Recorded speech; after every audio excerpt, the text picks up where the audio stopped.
In a world searching for gaming knowledge comes the man, the myth, a legend in his own mind, Critical. Welcome back, guys and gals. Critical here. Today I'm bringing you another build guide for Tainted Grail Conquest, this time on the Berserker. Now, I've beat the game with this character as well, and I've got a build that I like to run with it. It's a little different than the first time that I beat the game. There's a lot more defense, and passives are really the beginning rune and your passives are really important. For this, I do want to talk about this one rune really quick. The stand. The stand rune gives you, in your armor, increased maximum HP. The first rune, if I remember correctly, is 30. You upgrade it, it goes to 50. If you upgrade it again, though, the 3 runes, which would be 150 HP, only give you 90. So be very careful about that. It's better to have 3 just level 2 stand runes than having 1 fully upgraded rune. So we're going to go ahead and start off with the passives. But once again, remember, I'm not an expert. This is just how I'm running this build, and it seems to work for the most part. Passives. All right. So I got really lucky, and I went to the seamstress, and I have the ability unlocked that allows you to get a random passive at the beginning of the game for 100 silver. So you start with trance. When you're below 50 HP, gain +1 energy. More energy, more cast, things die faster. And I got Frenzy. That was the one that I got for the 100 gold. Whenever you have less than 25 HP, increase your damage by 75. I think if you are looking for passives, the ones that give you a benefit when you get below 25 hit points or 25% hit points are the ones to go for. They're some of the most important, and you're basically living on the bleeding edge, literally on the edge of the knife. You're always bleeding, you're always weak, you're always being beat up, you're always being hit. And you have to mitigate and balance that so that you allow yourself to get down to about 30 or 25 HP, pop your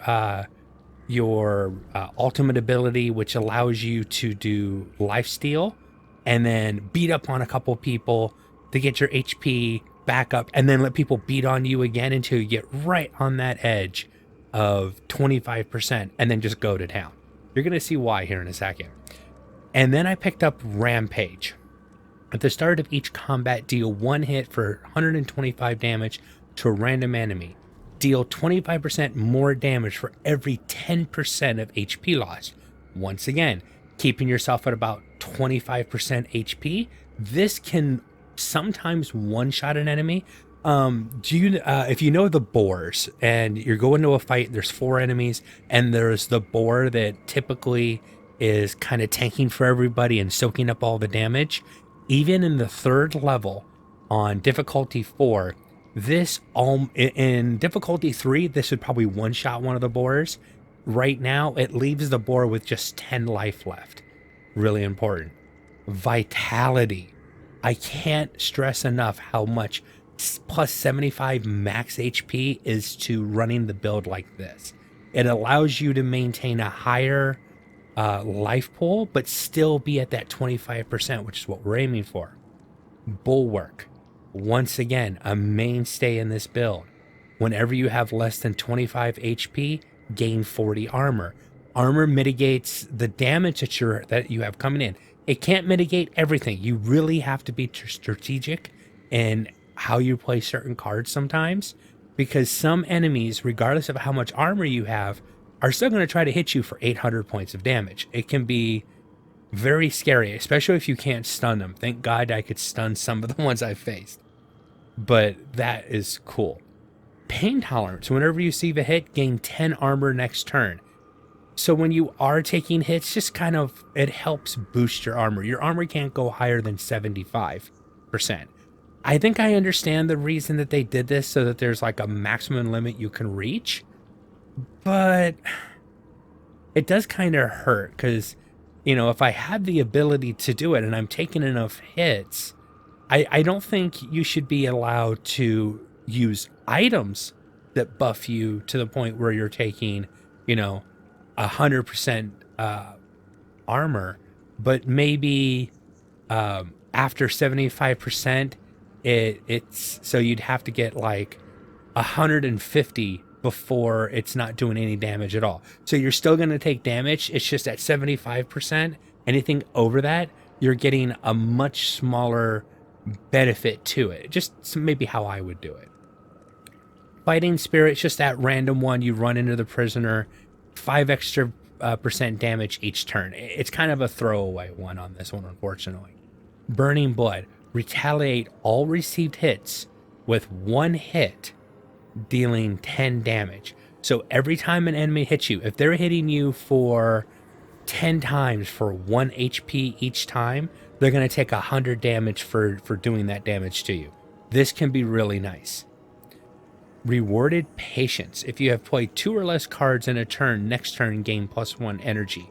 I haven't procced it yet. It was just one of those, this is what's offered, and this was the best one that I've seen. Last Call. Whenever you have 3 or less cards in your hand, increase your damage by 200%. It's not a lot, but it can make some of my attacks really devastating, especially when you think one of the next ones that come up, Death Crush. Whenever you have less than 25% hit points, you're seeing a pattern here, right? Duplicate every single attack type card. I don't care if it is a 3-cost Skull Crusher for 500% damage, doing 3,000 points of damage to the enemy. You're going to duplicate it, and you're duplicating it for free. Whenever you kill an enemy, gain 50 armor and 1 energy this turn. Corpse Shield's really nice, especially when you're dealing with a enemy that has a lot of minions that aren't summoned, meaning that they're, actual things you have to kill, and they weren't summoned in. Those are really great because you kill something weak and it gives you more armor and more energy. Now, typically in this build right now, armor is just, I'm at 75 all the time. Amok. It's a movie reference. I couldn't resist. At the start of each combat, gain 4 ultimate charges. This is really nice because even if I go into a battle weak, I can immediately cast my ultimate and lifesteal with my first few hits to get myself back up from a precipice. Like one time, I've done this run 3 times tonight trying to get to the 3rd area, and one of them ended because I ended up with only like 6 life at the end of a battle, had no way to heal, and I still have to take damage at least 4 hits normally to build up to the point that I can cast my ultimate. With Amok, this allows me to cast my ultimate as soon as I get into a combat and heal myself from the first few hits from the enemy. Really nice. Well, my hitting them. Additional equipment. At the start of every turn, draw 1 additional card. This cost is reduced by 1 this turn. So you draw a card that's a 1 cost, it's free, and you're drawing an extra card every turn. And then Looter was an event passive that I got. Gain 100 more wealth from every encounter except vendors.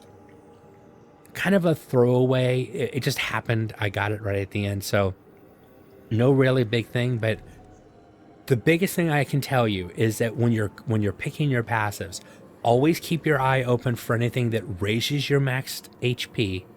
Look, there's also a really nice one. Every time you take a hit, that you draw a card and have its cost reduced by 1.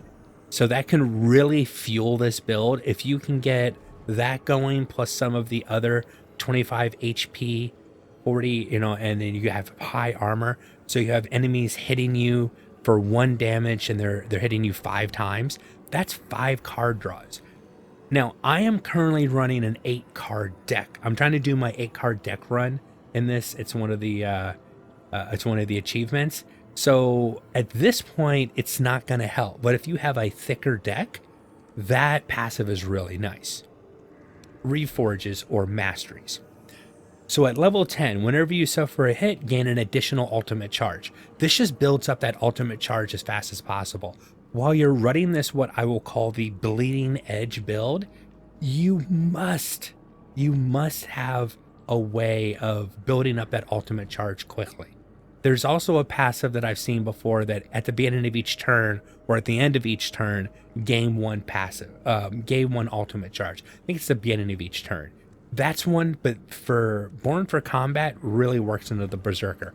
Basically, the Berserker is the guy that just stands there and goes, come on, hit me, I dare you, I dare you. It's a schoolyard bully who says, come on, hit me, I dare you. You're not going to hit me, you can't hit me. And then you punch him, and then he wallops you. Now, in the movies and the TV shows, the bully goes crying. In real life, he kicks your butt. Remorseless Assault. Whenever you use the ultimate ability, stun all enemies and draw 3 cards with their energy cost reduced by 1. If I have to use my ultimate, the ability to it automatically stuns everybody if they can be stunned, draws 3 cards and their energy cost is reduced by 1. It is kind of my card draw. Like if I didn't get the stun and I needed it, it's what saved this run. And while I was fighting an enemy who was going to hit me for like 300 points of damage, and I had no way of defending it, and I had to use my ultimate ability, which ended up stunning. It ended up stunning him, if I remember correctly. Yeah, it stunned. No, he resisted the stun, I think, and I pulled my stun out. I had to use my stun to hit him, and that stunned him. So I think Remorseless Assault is one of those that if I'm doing this run, I'm always looking for that mastery if possible. Okay, let's talk Runestones. Now, unlike the last build, I didn't talk about that starting Runestone. This one I did, because the starting Runestone in that last build is kind of like, pick what you like. This one, pick Stan. You need Stan runes. Stan runes are life. Literally, increase your maximum life by 30 in the beginning, 50 as you go up. There are some other really nice runes you can get, but if I'm doing this build and this is all unlocked, I'm having 3 Stan runes and they're all the way. The next one, the Flawless Calc, it's nice because now I'm getting 3 additional cards with the cost reduced by 1. So in that first turn of combat, I am drawing my entire hand because I only have 8 card deck. So no matter what, I'm getting all the cards drawn, but 3 of them are having their cost reduced by 1. And what's this? A Polishure. At the start of every turn, reduce the cost of 1 card by 1. Now, I prefer to have this in here for the 4th card played every combat or every turn to be duplicated, but I can live without it. It's nice, but I can live without it. So if this is how I kind of roll, max my maximum in health, get as much draw as possible. But let's talk about the deck. So as I said, I'm running an 8 card deck right now. So the most important thing, and with the last run too, anytime that you're running into the witch out in the world, if you see the witch, don't talk to her unless your health is full. She has the ability of taking, I think it's like 75%, works perfect by this build, 75% of your health and letting you remove 5 cards from your deck. And then every time I was offered it, I removed a card. I bought card removals at the deck manager. Everything I could do, I removed. So I kept my stun. I need this to stop something if I have to, because it's going to kill me. Fortify is really nice. Gives you 25 armor till the end of the return. Retaliate 5 damage per hit until the end of the return. And its ability, so it's always in my hand. Add this to that passive, and now I'm doing 15 points of damage every time they touch me.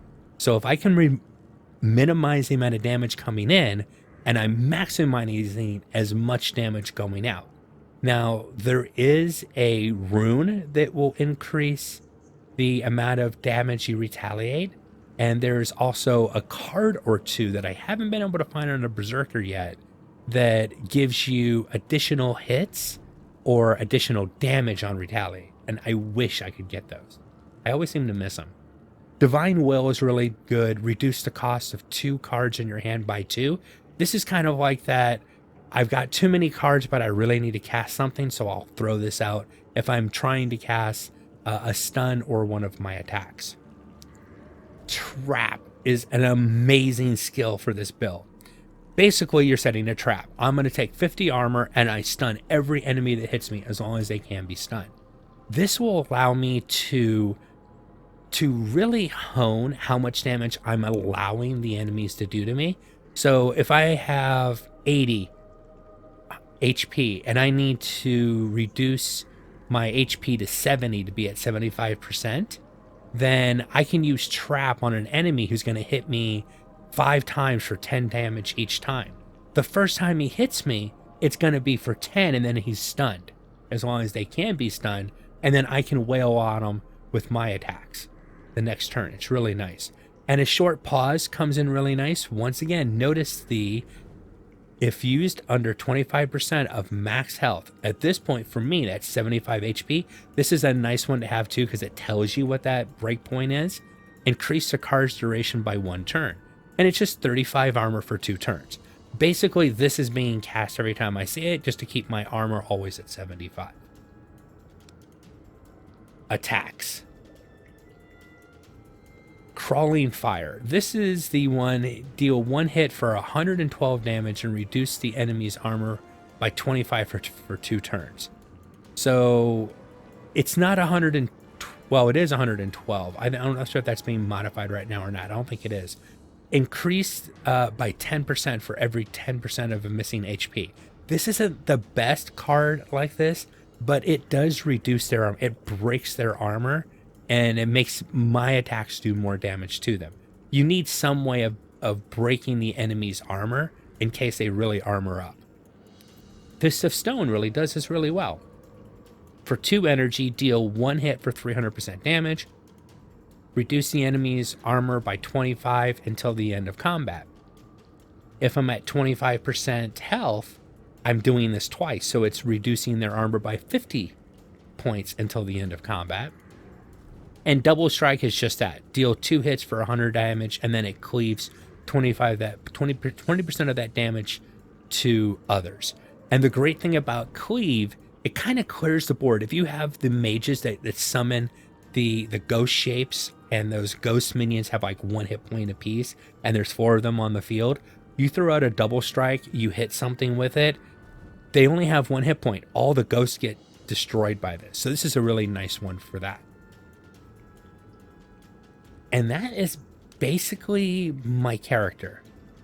And like I said, right now I'm at 110 hit points, and I've got a couple fights left. I already beat the big boss. I actually accidentally beat the big boss. That wasn't my idea, but I inadvertently ran into him when I was running past him. So, oh well, c'est la vie. But we're going to fight this roaming warband, and then we're going to fight the treasure guardian over here. Do I want to do that in reverse? No, let's fight this guy.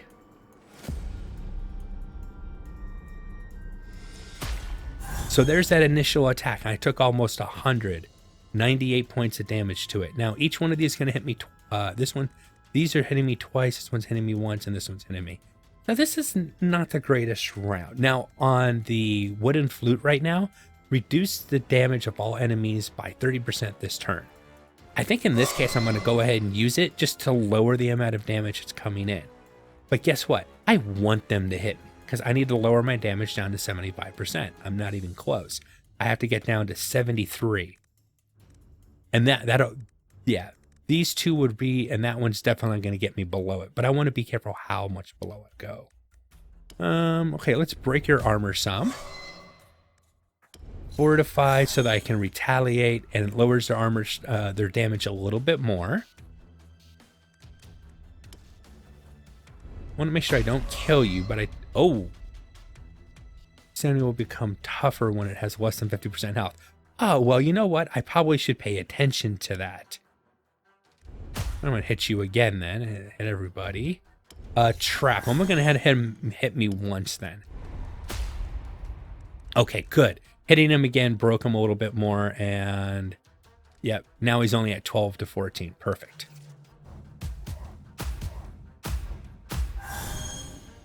$92, and you see everybody's stunned. So I'm almost to where I want to be, but not 100%. Let's go ahead and kill this guy right here. Make sure he dies. And I'm going to cast all my defensive stuff. There's no reason to cast it right now, but I wanted to this turn because you see my armor isn't at 50% yet. So for me, that's a problem. Divine Will. Let's cast Trap again. I'm going to take care of this guy first because he's not going to overpower when I get a certain amount of damage done to him. These guys will. I think I'll just hold off and wait. Stunned. I'm now down to 87. I think I'm going to try to take one of these guys out.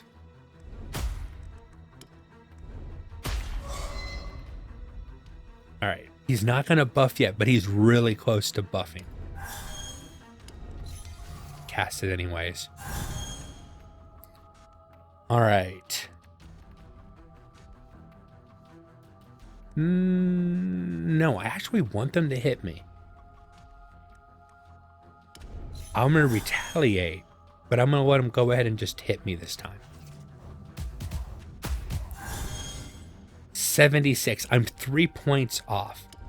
So fortify. Can I lower it down a little bit more? I already used that, or that's how I would lower it down a little bit more. You know what? I'll stun you. Break your armor. Weaken you up some more. Oh, and killed you outright. Even better. Perfect. I'm at 70. Now I'm at 75%. Now you get to see the power of this build. Duplicate every single attack, please. That simple. Once I'm at 75%, and the reason I went in with 100 is I wanted to show you how the first fight, I'm going to have to sit there and mitigate it. I'm going to have to look at it and go, what are you giving me and what can I do with it? And how do I get myself down to 73 or as close as I can? Beggar's Event, little spoiler, whatever you do. Sitting around a campfire. Whatever you do, don't turn your deck into junk, especially if you're trying to do an 8-deck run. Basically, the game gives you every single card in the game. At least the only time I've ever done it, that's what happened. It was like every single card in the game was thrown into my hand. And I'm like, are you kidding me? Treasure Guardian. Is this a new one or no? I've seen you. Okay. So yeah, that was a wasted attack because invulnerable. I've got to kill these things off. Only doing 4x2. Yeah, this enemy's going to be, I think, not going to be an issue at all. Can I stun you? Immune to stuns. Yeah, I couldn't see that, unfortunately. Okay, well, no issue. Reduce your damage down to 1, and then I'll cast Trap, which isn't going to do anything because it can't stun. But that's fine.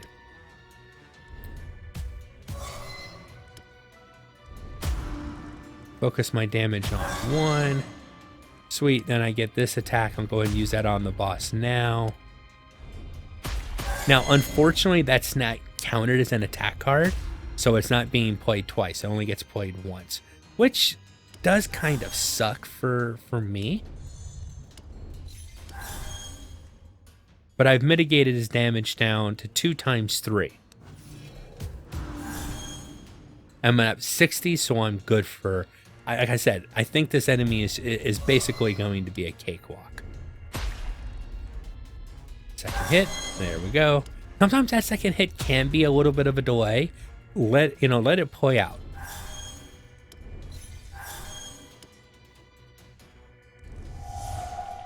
I'll stun you. It stopped at least one of the heals. Should be instant death. And instant death for you. And that should be death for the boss. Awesome. So I think I'm going to be able to complete my 8-card run this time with this build. And what goodies did I get? When you filled Gain 2 damage. A weapon slot for Runestone. I'm going to take the weapon slot. I think I'll just do an extra 8 damage. That works. Okay. So on this character, there is one mob that you really need to be careful of. Spoiler if you haven't seen it, okay? I'm warning you. There's a spoiler right now. There is a boss in... I don't know what area he can spawn in. I think I've seen him in area 2. And I don't know if he can spawn in area 3 or not. Basically, it's the Headless Horseman. And the problem with this enemy is he has 2 little summoning pools. Basically, they're piles of skulls. And it might be one. As you go up on higher difficulty, I think they add piles. And you have to beat the piles down, because if you don't, they summon in enemies that you have to fight. The problem is every time you kill one in a regular, somebody who's not playing Berserker or not playing this type of a Berserker, they heal you, which is great if I'm playing, say, another class who I need the heal for. When I was fighting the Headless Horseman, the first time that I made this run, I almost died because the stupid portal kept healing me and putting me over 75%, and I wasn't getting my additional attacks. So it basically neutered my build. So be careful of healing, and you want to be careful of full healing. But there are times, like I said, if you run into the witch, full heal, and she'll set you back to exactly 25% health, which is actually very helpful at the time. All right, guys and gals, that is my build, basically how I'm playing the Berserker class in Tainted Grail Conquest. I hope you guys have enjoyed this content. If you have, drop a like, consider subscribing, and I'll catch you guys in the next one. Take it easy. Bye.